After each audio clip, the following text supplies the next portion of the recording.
से तकरीबन 30 साल से हम छठ करते चले आ रहे हैं करती है। और दिवाली से हम लोग मीट मछली से मांस मछली से वर्जित रहते हैं। न हिंदू बनेंगे न मुसलमान बनेंगे, इंसान के औलाद हैं, इंसान बनेंगे। अयंग निजा अमेरिका को हिला दीजिए छठ मैया के गूंज से, बोलिए सूर्य भगवान की दोस्तों, एक बार फिर स्वागत है आपका हमारे चैनल पर।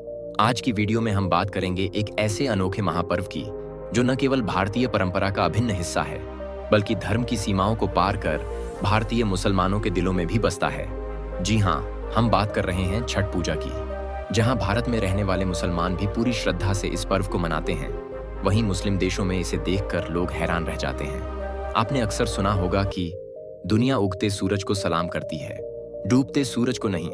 लेकिन सनातन धर्म का यह महापर्व अनोखा है, जिसमें डूबते सूर्य को भी नमन किया जाता है और उगते सूर्य को भी। इस पर्व का नाम है छठ। दोस्तों, इस वीडियो में हम जानेंगे छठ पूजा की विधि, इसकी 4 दिन की परंपराएं, इसके पीछे की कहानी और इस पर्व से जुड़ी धार्मिक मान्यताएं। वीडियो के अंत में हम आपको मिलवाएंगे एक ऐसे मुस्लिम परिवार से जो हर साल इस महापर्व को पूरे श्रद्धा से मनाता है। छठ पूजा की शुरुआत हो चुकी है और करोड़ों लोगों की आस्था इस पर्व से जुड़ी है। मुख्यतः बिहार, झारखंड और पूर्वी उत्तर प्रदेश में यह महापर्व बड़े हर्षोल्लास से मनाया जाता है। इस पूजा में सूर्य देव और छठी मैया की आराधना की जाती है। महिलाएं यह व्रत संतान की लंबी उम्र, सुख और समृद्धि के लिए करती हैं। इस साल छठ पूजा का आयोजन 5 नवंबर से लेकर 7 नवंबर तक किया जा रहा है और 8 नवंबर को व्रत समाप्त होगा। इसकी शुरुआत 5 नवंबर को नहाए खाए से हो चुकी है। तो दोस्तों, बने रहिए हमारे साथ इस वीडियो में और जानिए छठ महापर्व के इस अनोखे सफर के बारे में। दोस्तों, आपको बता दें कि छठी मैया कोई और नहीं बल्कि सूर्य देवता की बहन है, जिन्हें भास्कर भैया की बहन के रूप में भी जाना जाता है। शास्त्रों के अनुसार कार्तिक मास में सूर्य अपनी नीच राशि में होते हैं, इसलिए इस समय उनकी विशेष पूजा अर्चना की जाती है ताकि स्वास्थ्य संबंधी समस्याएं दूर रहें। षष्ठी तिथि का संबंध संतान की लंबी उम्र से माना गया है, इसलिए सूर्य देव और षष्ठी की पूजा करने से संतान प्राप्ति और उसकी रक्षा दोनों संभव हो जाती है। छठ महापर्व का पहला दिन नहाए खाए के नाम से जाना जाता है। इस दिन व्रती अपने शरीर और मन को शुद्ध करने की प्रक्रिया का पालन करते हैं। यह दिन विशेष रूप से शुद्धता और सरल भोजन के लिए समर्पित होता है। नहाए खाए के दिन लौकी की सब्जी, चने की दाल और अरवा चावल खाया जाता है। व्रती सुबह सुबह किसी पवित्र नदी, तालाब या घर में स्नान करते हैं और पानी में थोड़ा गंगा जल मिलाना अनिवार्य माना जाता है। स्नान के बाद पूरे घर, विशेष रूप से रसोई की सफाई की जाती है और इसे पवित्रता से रखा जाता है। फिर व्रती छठ पूजा के नियमों का पालन करने का संकल्प लेते हैं। नहाए खाए के दिन का भोजन सादा और सात्विक होता है। चावल, चने की दाल और कद्दू की सब्जी बनाई जाती है। भोजन में लहसुन, प्याज और किसी भी मसाले का उपयोग नहीं होता। इसे मिट्टी या कांसे के बर्तनों में पकाया जाता है और पारंपरिक रूप से लकड़ी या गोबर के उबड़ पर पकाया जाता है। व्रती शुद्धता के साथ इसे ग्रहण करते हैं और फिर परिवार के अन्य सदस्य भोजन करते हैं। दूसरे दिन को लोहंडा खरना के नाम से जाना जाता है।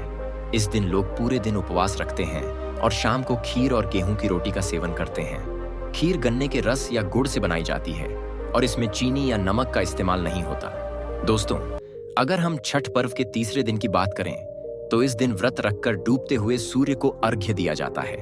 इस अवसर पर विशेष प्रकार का प्रसाद तैयार होता है, जिसे ठेकुआ या महाप्रसाद कहा जाता है।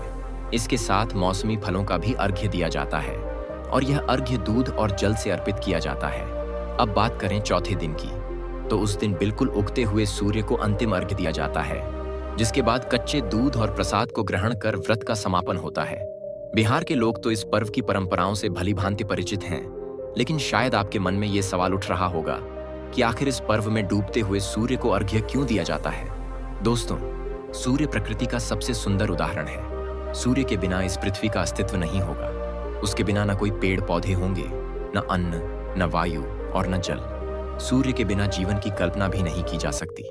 डूबते हुए सूर्य को अर्घ्य देने का मतलब है कि हम उस सूर्य के प्रति अपनी कृतज्ञता व्यक्त कर रहे हैं, उस प्रकृति के प्रति आभार जता रहे हैं जिसने हमें जीवन के सभी साधन दिए हैं। हम धन्यवाद देते हैं कि भगवान ने हमें एक सुंदर जीवन दिया, भोजन दिया, घर दिया और पीने का पानी दिया। डूबता सूर्य हमारे पूर्वजों का प्रतीक है और इसका यह संदेश है कि अगर आपको जीवन में खुश रहना है तो आपके माता पिता और पूर्वज भी खुश रहें। ठीक उसी तरह जैसे पौधों में पानी देना हो तो जड़ में देना चाहिए ताकि बढ़िया फल फूल मिलें, उसी तरह हम अपने संस्कारों की जड़ें अपने बच्चों में डालते हैं। अगली सुबह हम उगते हुए सूर्य को अर्घ्य देते हैं जो आने वाली पीढ़ी का प्रतीक है।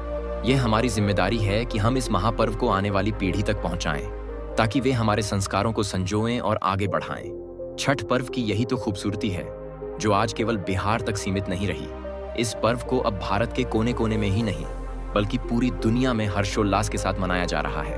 आप सोशल मीडिया पर इसके वीडियो देखते ही होंगे। यह सिर्फ बिहार का पर्व नहीं है, यह सनातन धर्म की पहचान है।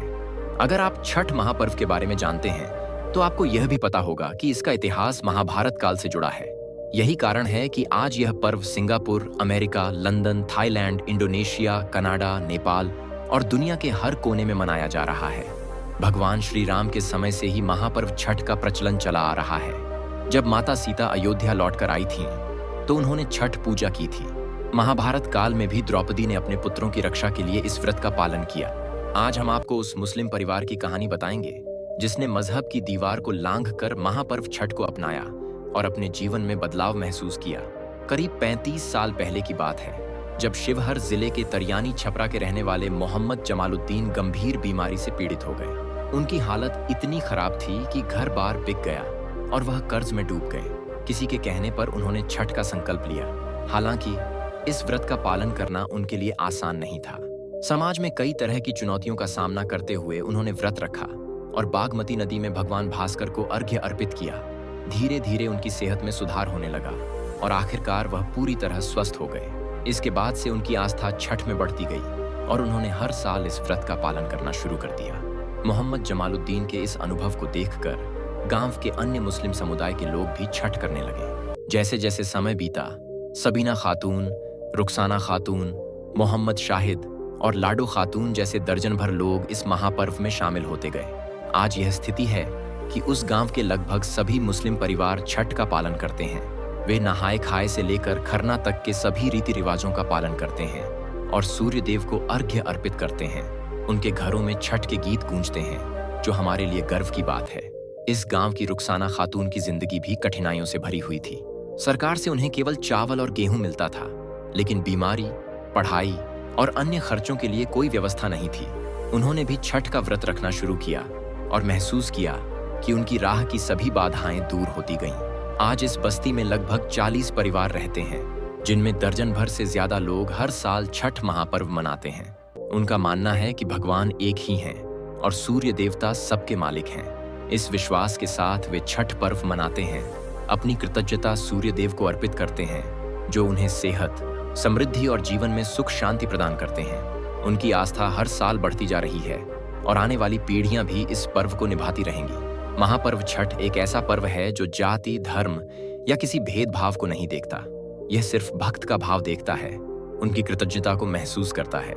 यही है छठ महापर्व की महानता। तो दोस्तों, कैसी लगी ये कहानी छठ महापर्व पर? हमें कमेंट करके जरूर बताएं। आज के वीडियो में बस इतना ही।